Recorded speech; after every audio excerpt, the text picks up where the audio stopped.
how to make perfect fur, perfect hair that looks so fluid and movement. Hello champ, in this video we are going to talk about making hair and fur, but like that delicious, amazing hair fluff that you go like, so fluffy, I want to squish, squish, squish and hug and so fluffy. That's right. Is this an art tutorial? Well, if you can't podcast as tutorial, yes, this is an art tutorial. Let's get into that. Leave a like and subscribe. Let's go. Whoa. First things first, you gotta be drawing the format of it, where you want it to go. Where is your objective? Always having a purpose in your mind can send you far away, very, very far away. And that's something amazing that we truly want, don't you? I want. So number one, have a purpose, have an objective, have a place that you want to go. And in that specific place, you are going to notice, I want the hair be moving with the wind. I want the hair to be staying still. I want the hair to be upside down. I want the hair to go crazy. You're gonna notice that moment right now what you want. And after knowing what you want, you're gonna start just drawing the basic movement lines. What is the basic movement lines?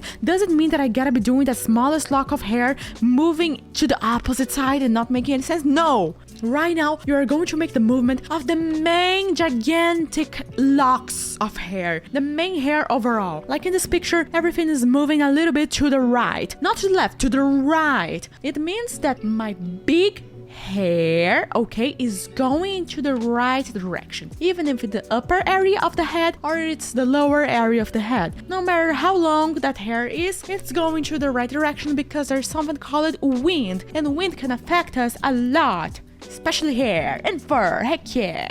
Now let's keep on going. So. You already understand that you have an objective and you already understand that it's going to follow a certain direction. But how are you going to make that direction work? When you're drawing fur and hair, you gotta understand, the main weight of the hair is going to that direction. But it does not mean that every single hair strand, every single smaller lock of hair is going in that direction too, in the same strength, in the same speed and everything. Some locks of hair in the middle of the big one are going to be smaller, so it means they're going to be lighter. And if they are lighter, it means that they are going to not get so much the movement, or they can just go into a random direction. And that's how we get the other smaller locks of hair all around that you can see me drawing it, not following exactly the same direction, not going exactly to the right or going to the left or going up, going anywhere. That's how I'm doing them. I'm thinking, hey, the main weight of the hair is going to a certain direction, but the smaller the part is, it may not be following so much. And that's what we call a very organic,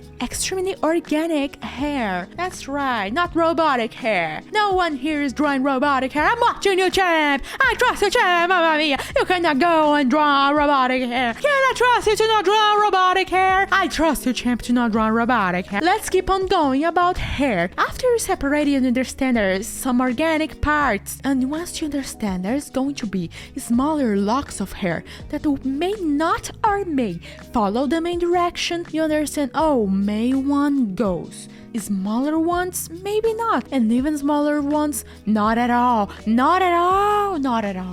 And when drawing hair, I want you to take note that the last thing you're going to do is details. The last thing you're going to do is hair strand by hair strand. I don't want to see no one here, including me, doing hair strand by hair strand as the first thing possible to be doing. No, there's so much more we can be doing. We can be doing the perfect gradient. That's right, gradient. Pick that big and no good airbrush and just passing it through everything and everywhere. That's the best thing possible for you to already get a certain dominance on where is shadow and where is light. Much more important than hair strength is a certain dominance, showing who is the alpha. I can't.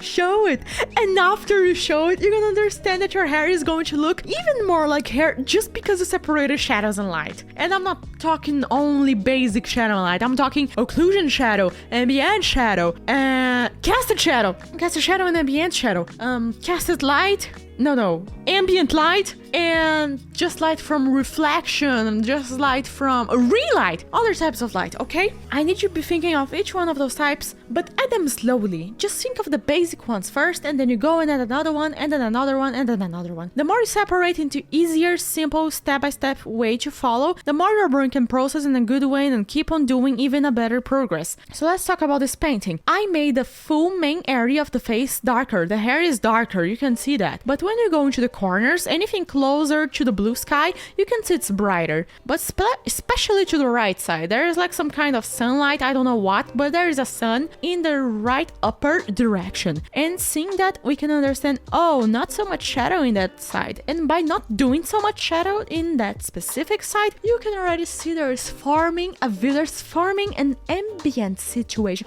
There's forming a great view that you go like, I like it, I love it, I'm going to keep on doing more of it because it calls my eyes attention. It means that the viewers are going to love it. It means that more people are going to love it. Heck yeah, love. That's what we want. So after you understood basic shadows and light in the movement that you already did in the hair, now you can start to make your airbrush a little bit smaller, okay? A little bit, like 40% smaller. Yeah, 40%, like half, take out half of the size of it. Now we are talking about taking those locks of hair into even smaller locks of hair. And then you start breaking down, thinking of only the big ones. Please do not think of smaller ones, just of like, oh, here, of course, there's going to be a big lock of hair. It's obvious that makes so much sense in my head, haha. And after that, you're going to break it down into even smaller ones. But this time, I need you to be sure of what you're doing. Only after you fix it, anything that doesn't look so organic, only after you have already reflected your screen, only after you have taken a good look at everything, and you went like, okay, this hair is not a 100% hardness brush that looks some kind of anime cell shading art. No, it looks something soft, it looks something organic, it looks like it's fluffy, amazing, great, incredible, you're killing it, you're amazing, champ, let's keep on going. So yeah, you're gonna notice, maybe here it doesn't need so many small hair strands. Maybe here it needs just a little bit. And this is going to happen. Not every place is going to receive small hair strands, okay? I need you to remember this. Best tip of the video right now. Not every single part needs to have so many hair strands on specific areas. And to tell you already, giving spoilers, which is that specific area, it is close to light. The closer it is to light, the more hair strands you can see. The closer to shadows, the less you can see. It's basic thinking when we talk about light and shadows. The more on shadows, less details. The more on light, more details. And going to the silhouette of the hair, the overall hair and fur, I need to talk to you, champs, that you gotta unlock your layer, and if you can, use as much to just make everything soft, and if you cannot, just select that area around your character fur hair, and then you add a filter of blur. Every single art program that I know have blur in some way or another, and if you do not want to use blur, you can just go and use a big airbrush and just throw it on every single corner of the fur. Why? It's going to give that smooth and soft fur impression. People are gonna look at it and go like, oh, that's such a smooth and soft airbrushed fur, so fluffy, I love it. That's what we need. We don't want hardcore, only if you're drawing anime cell shading or cartoon. But if you're not, we don't want that hard edge. We want a soft edge to show the fur is very fluffy. It's fluffy. Who's fluffy? You're fluffy. Haha, you're fluffy. And after that, you can add some small hair strands showing light about we just talked about. Remember, you can do some small ones. If you zoom in this artwork, consider as a lot of them. And I believe this is the best way to give you guys tips about how to make hair and fur. And now always be there reevaluating if you're truly making that fur look good, if that movement is not too forced, because many times in this artwork I caught myself looking at it and going like, this movement, like, no way it could happen in any kind of hair or fur. Make it smooth, make it soft. And if your biggest mistake on drawing any kind of hair or fur is making everything with too hard lines, just remember to add airbrush it in the middle of everything. You're gonna feel like you're blurring. You're gonna feel like, oh no, I'm removing so much. No, it's fine. If just like me, your problem is to add too much hard edges, just adding a huge brush, airbrush,